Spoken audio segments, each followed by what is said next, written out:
And then he witnessed the one event that would make his report legendary. A Rus chieftain had died, and Ibn Fadlan learned that they were preparing for his funeral. What he saw next is the only eyewitness account of a Viking ship burial that has ever been found. First, they placed the dead chieftain in a temporary grave for 10 days while they prepared his burial clothes. Then his family asked his slave girls a chilling question: "Which of you will die with him?" One girl bravely volunteered. Once she said yes, there was no going back. For the next 10 days, she was treated like royalty. She was dressed in fine clothes and spent her days drinking, singing, and celebrating, constantly watched over by 2 other girls.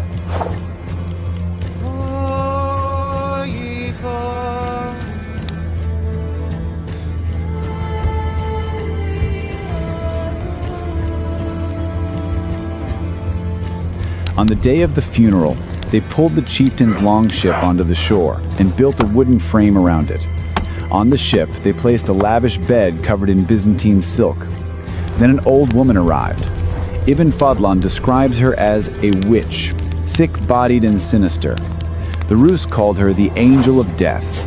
It was her job to oversee the ritual and to kill the girl. They took the chieftain out of his grave. Ibn Fadlan notes he had turned black from the cold, but didn't smell bad. They dressed him in his finest clothes: trousers, boots, a tunic, and a silk kaftan with gold buttons, and sat him on the bed in his ship. Then the sacrifices began. They brought a dog, cut it in 2, and threw it in the ship. Then 2 horses were run until they were sweating, then hacked to pieces with swords. Then 2 cows, a rooster, and a hen. All were sacrificed and thrown aboard. Finally, it was the girl's turn. She was led from tent to tent, where the master of each tent had sex with her. They would tell her, "Tell your master I only did this out of devotion to him." After this, they performed a ritual where they lifted her 3 times over a wooden door frame. Each time she would look into the afterlife.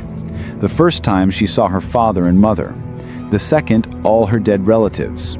And the third time she said, "There I see my master sitting in paradise, and paradise is green and beautiful.